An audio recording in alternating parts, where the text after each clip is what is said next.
Germans today are marking Unity Day, that historic moment 26 years ago when East and West Germany forged a united future after the divisions of the Cold War.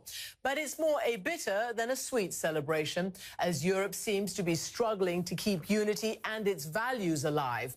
Over the weekend, voters in Hungary overwhelmingly rejected a German-backed plan to divide refugees among EU nations. More than 90% of those who cast their ballots supported the government's no position. But turnout was below the 50% threshold needed to make Sunday's referendum legally binding. The country's hardline prime minister says that Hungarian voters have sent a clear message to Brussels. Brussels will have to make an important decision. Now it is their turn to make an important decision. The EU is a democratic community. Today, in one of the member states, 92% of those taking part in the referendum have stated that they did not agree with the intention of Brussels.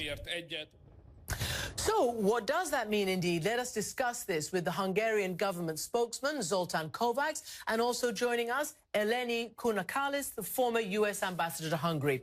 Welcome, both of you, to the show. Can I go straight to you first, Mr. Kovács, because just in the last few moments, your country's official entity has invalidated this referendum because of the low turnout. So what does happen next? You're right. Legally, according to the new rules we've introduced a couple of years ago, it is not compulsory for Hungarian parliament to make a decision on what the Hungarian people have decided about yesterday. But keep in mind that insurance was put into our legal system to ensure that if someone goes against, say, parliamentary majority or against the government, it would still be perfectly possible, or rather mandatory, for the parliament to make a ruling on the decision. But this time it was the Hungarian government who made the decision to go for a referendum, and very obviously 3.3 million people who went for the no vote, that is a 98% majority, cannot be disregarded, and we believe it not only politically but also legally is binding for the government. But what does that mean? I mean, you say politically it can't be ignored. What does that mean? Are you still going to refuse the migrant quotas, which is what all this was all about? Well, the vote was about the possibility that European institutions go around the Hungarian parliament and make decisions about whom shall we live together in this country without us. And we deny that. We believe that that kind of element of our sovereignty, those competences, have never been handed over to any European institution. Keep in mind that back in 2014, these questions, illegal migration, mass migration on an intercontinental level, was not at all on the agenda. So we needed a reinforcement, if you like, a new mandate, a reinforced mandate.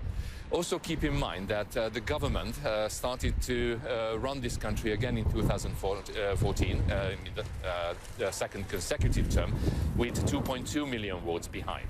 And this time, 3.3 million votes go for a particular issue, giving a reinforced mandate for the Hungarian government to represent it not only domestically but also on the European and the European institutional level. Well, let me turn to Ambassador Kounakalis, because, you know, obviously the United States and many in Western Europe look at Hungary and see a nation that was very liberally democratic, is now, in the words of Mr. Orbán, an illiberal democracy. And you had a front row seat in what you call the sort of disintegration of the kind of democracy that you'd like to see there. What, in your view, Ambassador, is going on? What is Mr. Orbán after? Well, I think you have to start, Christiane, by looking at the fact that this was a 98% to 1 vote. Votes like that do not happen in pluralistic societies. This was a very controversial issue, and to see a result like that and for the government to declare victory, there's an absurdity here. Even Tito back in 1945 didn't get more than 90% of the vote. So what's going on? And what's going on is that those who were opposed to the government's position encouraged people to reject and boycott the referendum by not voting. And 60% of people either cast invalid ballots by defacing them or didn't show up at all. So we really have to look at what actually happened yesterday, which is that the majority of Hungarians either didn't vote or deface their ballots, and this was a clear rejection of the government's position. I mean, you've just heard that, Mr. Kovacs. I will come to you in a second, but I still want to ask you, Ambassador, because this is the accusation that has been thrown at the Orban government, that they want to, quote unquote, take back control, bring power back to the national government, say no to Brussels on most issues. And this is obviously a step in that direction. Is that right? Well, I think that what's clear here is you don't hear the Hungarian government calling for a Huxit, or the leaving of the EU. What they're looking to do is influence the direction of the EU on the immigration issue. So I think that that's a significant point.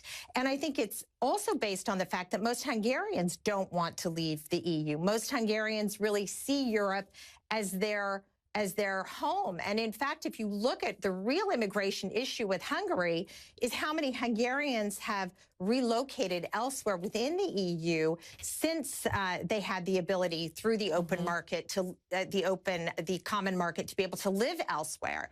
So I think that is really the difference that you're looking at, is that he's not saying we're going to leave the EU. He's saying he wants to heavily influence a major issue that is that the EU is dealing with right now.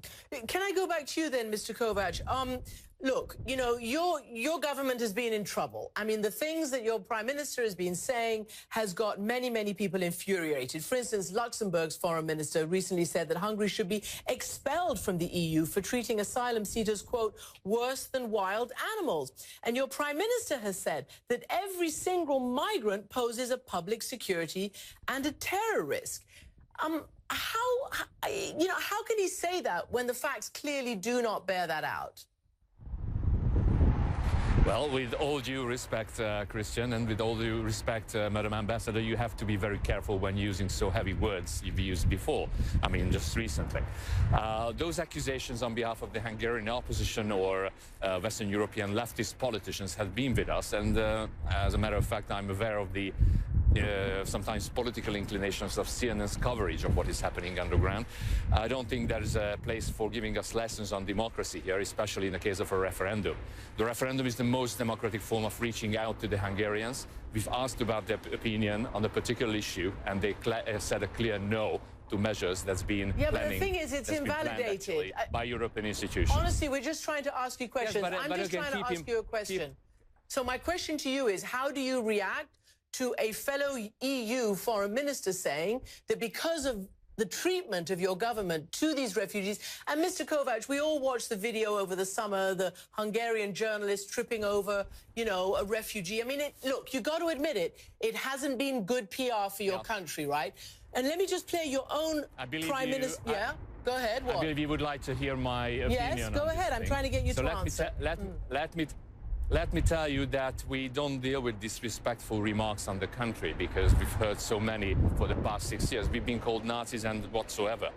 We have also seen Arva Damon reporting from here last year, including lots of lies about this country, which did much damage to this country. I'm so going to have to stop you there. Very difficult to repair. I'm very sorry, but she doesn't lie, and we are honest reporters. We reject all these accusations, and what we would like to restore is law and order at the borders of the European Union. How can you expect a country in Europe behave that wouldn't be possible in the United States? How it would be possible, actually, that illegal migrants in hundreds of thousands and millions enter the European Union? We are trying to fulfill our duties, and you cannot point your finger on Hungary, because Hungary is fulfilling the treaties and is trying to follow international law. Well, I will get back to you with something that your own prime minister has recently said. But let me actually ask you, Ambassador, then. Obviously, the migrant crisis has destabilized lots of Europe, a lot of Europe, even Germany, which had the initial open welcome mat. You know, even Hungarian officials say, and oppositions, that the EU is very slow. The 2008 crash, the Euro crisis, the refugee crisis. People are feeling that the EU is not doing enough and quickly enough, and they're feeling that. Sure. Well, let's be clear. This is the most significant immigration crisis since the Second World War. And so the question is, how will the European Union, the partners in this great union, work together to address the problem? It is not helpful for the leader of Hungary to run an initiative. The slogan is "Keep them out," and say essentially that they're not even willing to accept what would amount to about 1,300 migrants, Syrian migrants, coming into Hungary because they're taking such a hard line. What I think would be a much better approach for Hungary, that is so invested in its membership in the EU, from its cohesion funds to the open market to the ability for people to live anywhere within the EU. It is so beneficial to the Hungarians that their leadership should be right at the table, not looking of how to take a hardline position, but looking at how it can play a role in working together to address what is a very, very difficult crisis. Indeed it is. Mr. Kovacs, lastly to you, I still need to understand where your government is taking this in the long run. So let me play this soundbite from your own Prime Minister not too long ago, a couple of days ago, in fact, September 28th, about European values and how Hungary is reacting to this situation.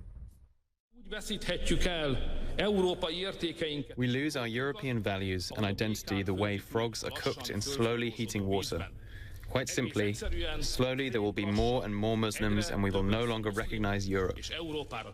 Okay, so that's the bottom line. You don't want more Muslims in. So what is the future going to be? What is your big picture, Mr. Kovacs? Well, the Hungarian government was outspoken on that several times. First time a year ago, back in September, we have made a 5-point proposal. Already we have reinforced it with the Schengen 2.0 proposal in the spring. And as the soundbite was coming, in Warsaw, the Prime Minister and also the V4 has made it clear what kind of Europe we believe in. And that is a strong Europe through strong member states. And also a strong Europe which is maintaining, retaining its very own values on which it was based back by the founding fathers in the 50s and 60s. Europe carries values which is based on Christianity in its general meaning, that is on the Greek or Roman and the Judeo-Christian values we all share. What's happening in Europe today is endangering those fundamentals, those foundations, and we believe we should step up against it. Zoltán Kovács, thank you very much. And how would you address, Eleni, very, very briefly and very quickly, the fear around a lot of Europe that fundamental European values are under siege? In a time of crisis, you don't need people taking extreme views, pointing fingers and inciting fear. Europe has seen that story before, and it did not turn out well. What you need is, through the context of this great organization, which is the European Union, for member states to come together to address the issues together in a positive way that speaks to the best of the Hungarians and the best of the Europeans and not the lowest of them. Well, we thank you both very, very much, Ambassador Kounalakis and Zoltán Kovács. Thank you very much for being with us tonight.